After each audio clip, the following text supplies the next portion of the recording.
ఇక్కడ అన్నీ నిజాలే చెప్పబడను. రచన శ్రీమతి గెద్దాడ కస్తూరి ప్రసాద్. కలం పేరు రాధిక.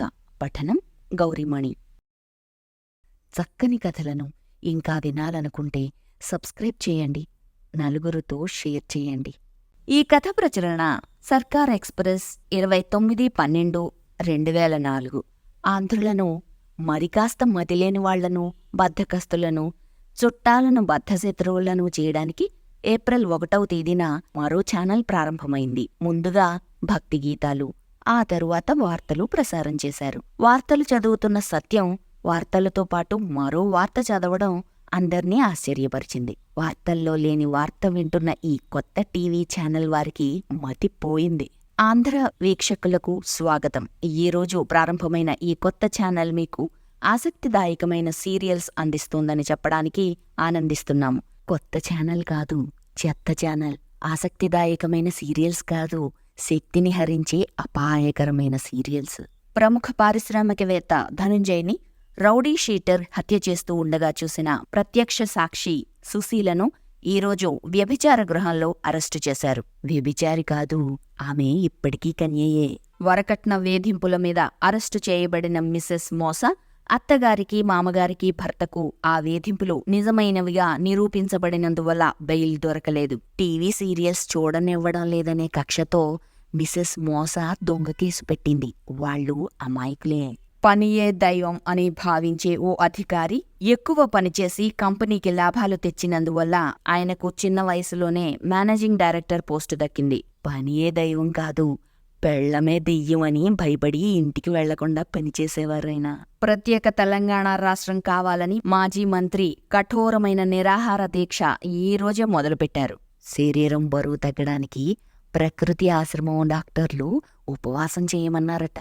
రక్షణ మంత్రిని గుర్తు తెలియని దుండగులు ఈరోజు అర్ధరాత్రి కాల్చి చంపారు. ఆ షాక్ నుండి ఆయన భార్య ఇంకా తేరుకోలేదు. పక్కింటావిడ కొనుక్కున్న నెక్లెస్ లాంటిది తనకు కొనివ్వలేదనే కోపంతో ఆయన భార్యే ఆయన్ను హత్య చేసింది.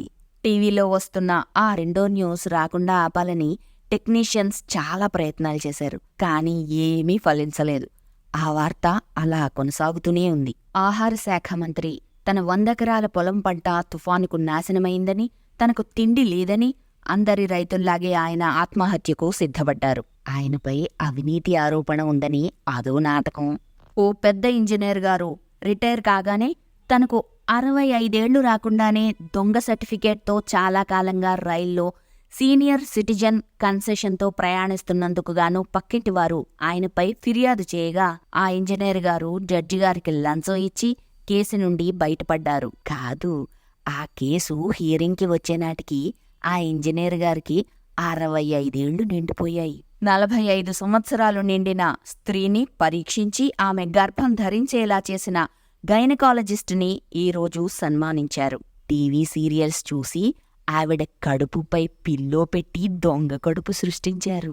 ప్రముఖ సుప్రీంకోర్టు జడ్జిగారు హఠాత్తుగా గుండెపోటుతో మరణించారు. ఆయనకు భార్య, 3 కుమారులు ఉన్నారు. 2 భార్యలు, 2 కుమారులు ఉన్నారు. ఒకప్పటి భార్యాభర్తలైన ప్రముఖ హీరో హీరోయిన్లు సినిమాల్లోనూ టీవీల్లోనూ అవకాశాలు లేనప్పటికీ ఒకరికొకరు విడిపోకుండా ఉన్నందువల్ల ఆదర్శ జంట బిరుదును పొందారు. భర్తగారికి పక్షవాతం. ఆయన ఇల్లు కదల్లేడు, భార్య తిట్టలేడు. అందుకే కలిసుంటున్నారు. నిన్న రాత్రి ఓ ధనవంతిని ఇంట్లో దొంగలు పడి చాలా విలువైన వస్తువులు దోచుకుంటూ ఉండగా పోలీసుల విజిల్ విని ఆ నగల మూటను అక్కడే వదిలేశారు. అదేం కాదు, అవి రోల్డ్ గోల్డ్వని అక్కడే వదిలేసి వెళ్ళిపోయారు. ఈ సంవత్సరం మన రాష్ట్రంలో అత్యున్నత ర్యాంకు సాధించిన ఐఏఎస్ అధికారి దళితుడు కాదు, అది దొంగ ఎస్సీ సర్టిఫికేట్. ప్రభుత్వ ఆస్పత్రిలో ఇటీవల విచిత్ర పరిస్థితులలో నిండు గర్భిణిగా చేరిన లేడీ నక్సల్ అక్కకు కవల ఆడపిల్లలు పుట్టారు. పుట్టింది మగపిల్లలు, కానీ మార్చి వేయబడ్డారు.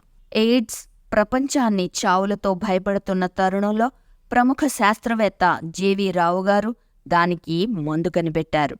జనాభా సంఖ్య తగ్గదేమోనన్న భయంతో దాన్ని బయటపెట్టడం లేదు. ఇటీవల జరిగిన 10th పరీక్షలో రాష్ట్రంలో మొదటి ర్యాంకుకు వచ్చిన వాణిని టీవీ వారు ఇంటర్వ్యూ అడిగితే ఆమె నిరాకరించింది. తన బదులు తనలాగే ఉన్న తన అక్క తన తరపున పరీక్ష రాసిందన్న విషయం బయటపడిపోతుందేమోనేం భయం. గోవింద చిట్ ఫండ్ కంపెనీ ఎత్తివేయడంతో కంపెనీ యజమాని పోలీసులకు దొరకకుండా ఆత్మహత్యాయత్నం చేశాడు. అబద్ధం. ప్రజలందరూ కోపంతో ఆయన నోట్లో పురుగుల మందు పోశారు. వాతావరణం.